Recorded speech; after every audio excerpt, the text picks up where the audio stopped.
때도 주님의 전에 기도하러 나오신 우리 성도님들을 주님의 이름으로 환영하고 축복합니다. 기도하겠습니다. 사랑의 주님, 오늘도 우리에게 복된 날을 주시고 믿음으로 주님 안에 거하게 하심을 감사합니다. 사망의 굴레에서 구원받고 예수님을 나의 주인으로 삼고 하나님을 아바 아버지라 부를 수 있게 하심을 주님 감사합니다. 2024년 어느덧 한여름을 지나가게 하시고 계절의 변화 속에서도 변함없으신 주님의 은혜와 사랑을 참으로 감사합니다. 아직도 삶의 무게가 무겁고 남아있는 문제들이 많으며 날마다 우리의 약함을 경험하지만 기도할 수 있음에 주님 감사하며 또한 이제 곧 이루실 주의 나라로 인하여 주님을 더욱 의지합니다. 질병 중에도 그 소망을 잃지 않게 하여 주시옵소서. 답을 알 수 없는 현실 속에서도 주님을 더욱 붙잡고 살아갈 수 있도록 주님 우리에게 믿음을 더하여 주시옵소서. 대한 가족들 모두 각자의 삶 가운데 그 삶 속에서 오늘도 하나님의 살아계심을 깊이 경험할 수 있게 하여 주시옵소서. 주님 말씀을 의지하며 나아갑니다. 우리에게 오늘도 영의 양식을 채워주시고 기도의 호흡이 끊어지지 않음으로 인하여서 영적으로 주님과 연결되어 있는 복된 삶으로 살아있는 삶으로 이 하루가 채워지게 하여 주시옵소서. 감사드리며 살아계신 예수 그리스도 이름으로 기도드리옵나이다. 아멘. 오늘 우리에게 주시는 하나님의 말씀 이사야 11장입니다. 이사야 11장 1절에서 16절까지 말씀입니다.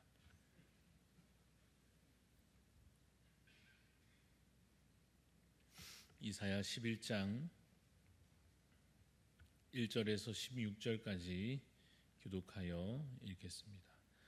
이새의 줄기에서 한 싹이 나며 그 뿌리에서 한 가지가 나서 결실할 것이요 그의 위에 여호와의 영 곧 지혜와 총명의 영이요 모략과 재능의 영이요 지식과 여호와를 경외하는 영이 강림하시리니 그가 여호와를 경외함으로 즐거움을 삼을 것이며 그의 눈에 보이는 대로 심판하지 아니하며 그의 귀에 들리는 대로 판단하지 아니하며 공의로 가난한 자를 심판하며 정직으로 세상의 겸손한 자를 판단할 것이며 그의 입에 막대기로 세상을 치며 그의 입술의 기운으로 악인을 죽일 것이며 공의로 그의 허리띠를 삼으며 성실로 그의 몸의 띠를 삼으리라. 그때 이리가 어린 양과 함께 살며 표범이 어린 염소와 함께 누우며 송아지와 어린 사자와 살진 짐승이 함께 있어 어린 아이에게 끌리며 암소와 곰이 함께 먹으며 그것들의 새끼가 함께 엎드리며 사자가 소처럼 풀을 먹을 것이며 젖 먹는 아이가 독사의 구멍에서 장난하며 젖된 어린아이가 독사의 굴에 손을 넣을 것이라. 내 거룩한 산 모든 곳에서 해됨도 없고 상함도 없을 것이니 이는 물이 바다를 덮음같이 여호와를 아는 지식이 세상에 충만할 것임이니라. 그날에 이새의 뿌리에서 한 싹이 나서 만민의 기치로 설 것이요 열방이 그에게로 돌아오리니 그가 거한 곳이 영화로우리라. 그날에 주께서 다시 그의 손을 펴사 그의 남은 백성을 아수르와 애굽과 바드로스와 구스와 엘람과 시날과 하맛과 바다 섬들에서 돌아오게 하실 것이라. 여호와께서 열방을 향하여 기치를 세우시고 이스라엘의 쫓긴 자들을 모으시며 땅 사방에서 유다에 흩어진 자들을 모으시리니 에브라임의 질투는 없어지고 유다를 괴롭게 하던 자들은 끊어지며 에브라임은 유다를 질투하지 아니하며 유다는 에브라임을 괴롭게 하지 아니할 것이요 그들이 서쪽으로 블레셋 사람들의 어깨에 날아앉고 함께 동방 백성을 노력하며 에돔과 모압의 손을 대며 암몬 자손을 자기에게 복종시키리라. 여호와께서 애굽 해만을 말리시고 그의 손을 유브라데 하수 위에 흔들어 뜨거운 바람을 일으켜 그 하수를 쳐 7 갈래로 나누어 신을 신고 건너가게 하실 것이라. 그의 남아있는 백성 곧 아수르에서 남은 자들을 위하여 큰 길이 있게 하시되 이스라엘이 애굽 땅에서 나오던 날과 같게 하시리라. 아멘. 네, 오늘 말씀의 제목은 주께서 이루실 구원입니다. 주께서 이루실 구원이라는 제목으로 함께 말씀을 나누고자 합니다. 오늘 함께 우리가 읽은 이 이사야 11장은 그 내용을 보면 소망으로 가득합니다. 당시의 이스라엘의 현실은 아마도 그 실제 상황은 문제가 아주 심각한 상황이었을 것입니다. 영적으로 하나님께로부터 많이 멀어졌고 온 나라에 죄악이 가득했습니다. 그래서 하나님의 심판이 이제 그들에게 다가오고 있는 중입니다. 그래서 실제 전쟁의 위협과 여러 어려움들이 계속 피부에 와 닿는 중이었습니다. 아주 곤란한 형편에 그들이 있었습니다. 그러나 하나님은 우리에게 구원을 베푸시는 놀라우신 구원의 하나님이십니다. 환난 중에도 우리를 건지시고 고통 중에도 하나님의 백성들을 남기셔서 반드시 하나님의 나라를 이루실 것입니다. 오늘 11장은 그러한 하나님 나라에 대한 소망과 또한 비전으로 가득합니다. 내용을 세 부분으로, 그래서 세 단어로도 요약해 볼 수 있는데 1절에서 5절까지를 공의라는 말로 요약할 수 있습니다. 6절에서 9절은 평화이고 마지막 10절에서 16절까지의 내용에는 승리 혹은 복귀라고 하는 말로 요약할 수 있는 내용들이 기록되어 있습니다. 하나님 나라가 이루어지려면 하나님의 뜻이 이루어져야 합니다. 그 하나님의 뜻이라고 하는 것 가운데 아주 중요한 것들 가운데에서 빠뜨릴 수 없는 것이 하나님의 공의입니다.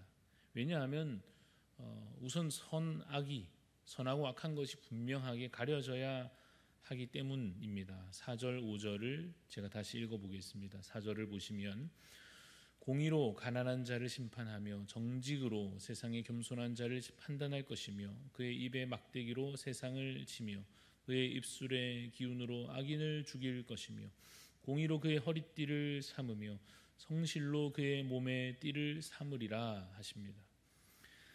이 세상에서 공의로운 심판이 제대로 이루어지기만 한다면 죄가 왕성할 수는 없을 것입니다. 이스라엘의 왕들이 그 역사 가운데 그렇게 우상을 섬기고 거짓 선지자들이 그렇게 자기 욕망을 따라 소리치고 제사장들이 타락하여서 그와 같이 성전을 더럽히는 동안에 그러한 죄악들에 대하여서 공의로운 판결이 그 율법에 근거하여 계속 이루어지기만 했다면 이스라엘이 이러한 멸망에까지 이르지는 않았을 것입니다. 그러나 이제 하나님께서는 그들 가운데 보이지 않는 것 같은 그 공의에 대하여 약속하고 계십니다. 현실에는 공의가 사라졌고 사람의 재력과 조건 봐가면서 판결하고 힘의 논리가 옳고 그름이 되는 이 공의가 상실된 현실이 있었지만 하나님께서는 반드시 다시 그 나라를 회복시키실 때에 공의로운 주의 나라를 이루실 것입니다. 6절에서 9절까지 내용은 평화에 대한 약속입니다. 6절에서 8절을 제가 읽어보겠습니다. 그때 이리가 어린 양과 함께 살며 표범이 어린 염소와 함께 누우며 송아지와 어린 사자와 살진 짐승이 함께 있어 어린아이에게 끌리며 암소와 곰이 함께 먹으며 그것들의 새끼가 함께 엎드리며 사자가 소처럼 풀을 먹을 것이며 젖먹는 아이가 독사의 구멍에서 장난하며 젖된 어린아이가 독사의 굴에 손을 넣을 것이라 라고 그려져 있는 이 모습, 상상이 잘 되지 않는, 아무리 그래도 사자는 사자고 표범은 표범이고 독사는 독사인데 어떻게 어린 애들이 그 맹수들과 같이 놀 수가 있는가? 그것은 불가능하지 않은가 하는 것이 우리의 현재 상식일 것인데 그 상식을 뛰어넘고 현실을 뛰어넘는 놀라운 평화가 약속되고 있는 것입니다. 9절에 기록된 대로 내 거룩한 산 모든 곳에서 해됨도 없고 상함도 없을 것이라 하십니다. 아무 걱정할 것이 없고 염려할 것이 없는 비현실적이라 말할 만한 놀라운 평화가 하나님 나라 가운데 반드시 이루어질 것이다 라고 말씀하고 계십니다. 10절에서 마지막 16절까지의 내용은 승리 혹은 복귀라 했습니다. 일단은 다 데려오십니다. 여기저기 흩어져 있는 자들을 말이지요. 11절을 보면 11절에 그날에 주께서 다시 그의 손을 펴사 그 남은 백성을 아수르와 애굽과 바드로스와 구스와 엘람과 시날과 하맛과 바다 섬들에서 여기저기에서 돌아오게 하실 것입니다. 그런데 여러분, 왜 이렇게 여기저기 흩어져 있었습니까?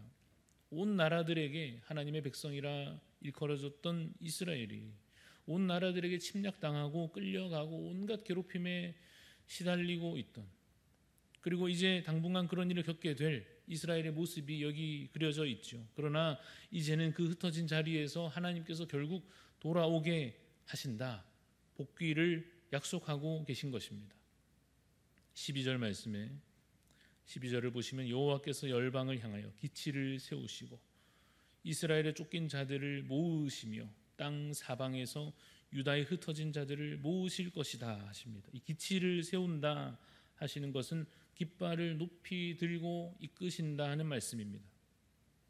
근데 사실 여러분, 그 강한 나라들이 이스라엘을 그렇게 괴롭히고 끌고 가고 그러다가 갑자기 이렇게 돌려보내줄 리가 없지 않겠습니까? 그냥 가라, 이게 편하게 보내줄 리가 없죠.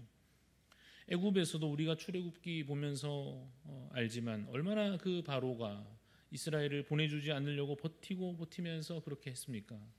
그런데 어떻게 이렇게 갑자기 각 나라에서 다 돌아오게 되는가 하면 그에 앞서 승리가 이루어졌기 때문입니다.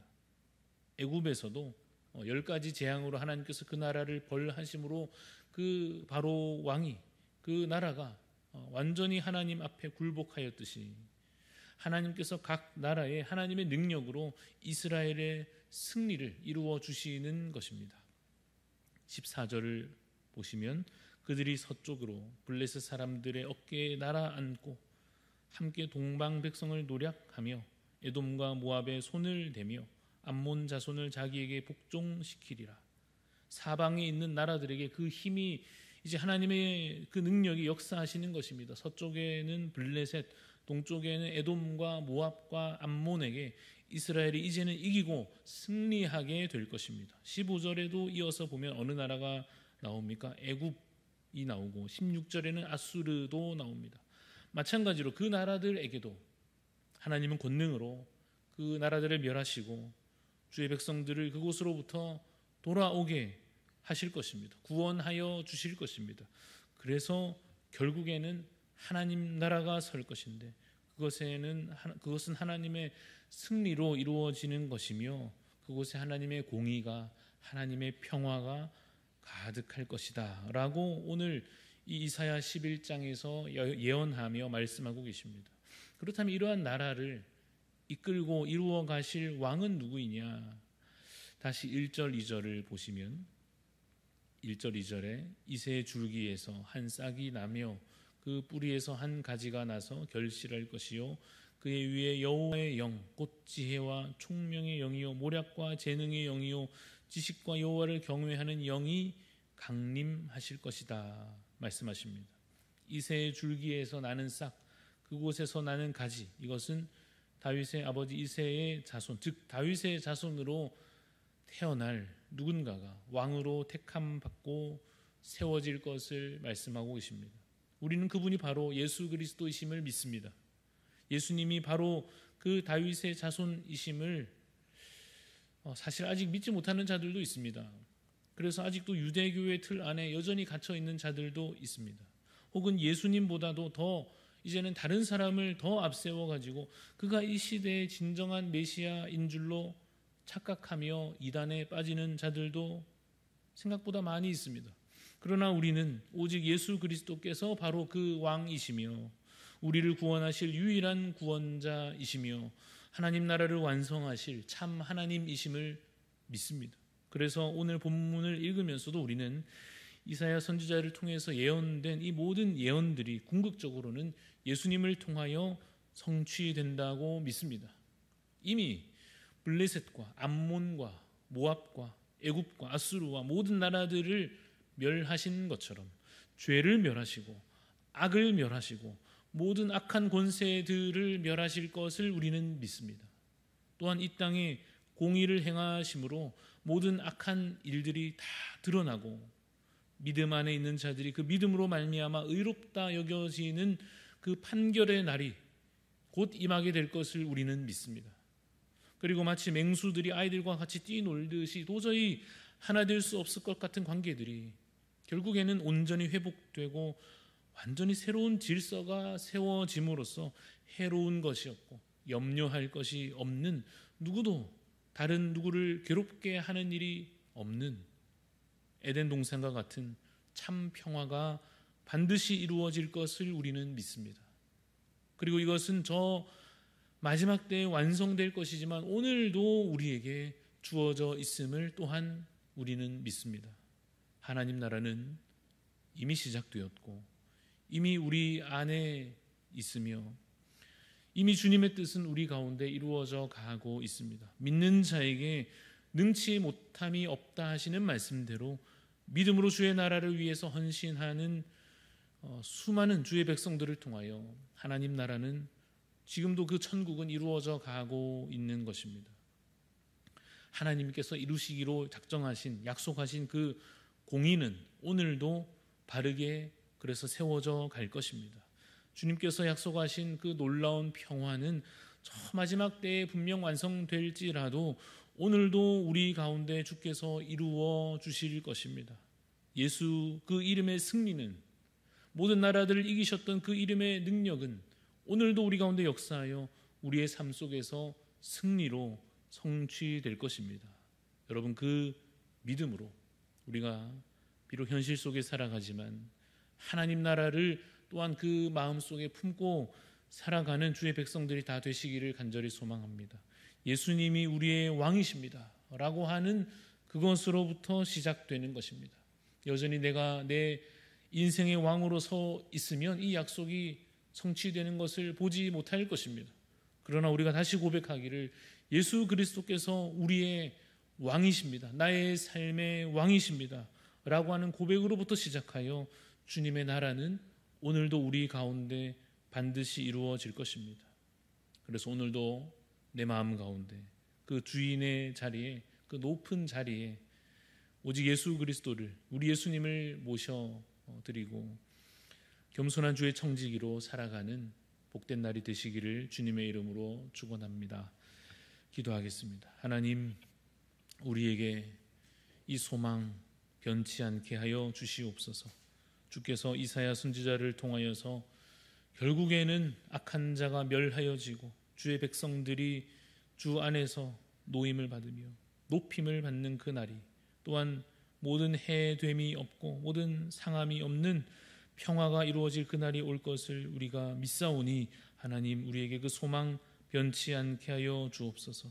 지금은 여기저기 끌려간 자 같으나 주님, 우리는 어쩌면 현실에서는 주님 여전히도 속박당하여져 있는 것 같으나 하나님, 우리를 결국에는 주께서 다시 모으시고 회복해 하시며 주의 나라의 백성으로 완전히 주님 이루실 것을, 이 말씀대로 주님 주께서 풍성히 역사하실 것을 주님 우리가 미리 바라보며 그 비전을 품고 살게 하여 주시옵소서. 그래서 하나님, 그저 현실 가운데 갇혀 있는 자가 아니라 참으로 하나님 나라의 비전으로 말미암아 주님 능력 있는 삶을 승리하며 살아갈 수 있도록 하나님 우리에게 믿음을 더하여 주시옵소서. 감사드리며 살아계신 예수 그리스도 이름으로 기도드리옵나이다. 아멘. 하늘에 계신 우리 아버지여, 이름이 거룩히 여김을 받으시오며 나라가 임하시오며 뜻이 하늘에서 이루어진 것 같이 땅에서도 이루어지이다. 오늘 우리에게 일용할 양식을 주시옵고 우리가 우리에게 죄 지은 자를 사하여 준 것 같이 우리 죄를 사하여 주시옵고 우리를 시험에 들게 하지 마시옵고 다만 악에서 구하시옵소서. 나라와 권세와 영광이 아버지께 영원히 있사옵나이다. 아멘. 오늘 우리 중보하는 마음으로 기도할 때 월드비전을 위해서 세계 곳곳에 있는 가난하고 연약한 자들 사랑으로 잘 돕고 섬길 수 있도록 기도해 주시고, 또한 월간 고신 이 문서 사역을 통하여 많은 이들에게 신앙적으로 유익을 끼칠 수 있도록, 또 은퇴 목사 후원회 이 기관을 위해서 기도하실 때 우리 은퇴하신 목회자님들 필요한 도움의 역할 잘 감당할 수 있도록 기도해 주시고, 또 이번 한 주간 우리 초등 2부 여름 성경학교로 또 중고등부 수련회로 준비되고 있습니다. 모든 일정들 잘 준비되고 은혜 가운데 진행될 수 있도록 기도해 주시기를 바랍니다. 우리 각자의 기도의 소망 가지고 함께 기도하며 나아가겠습니다.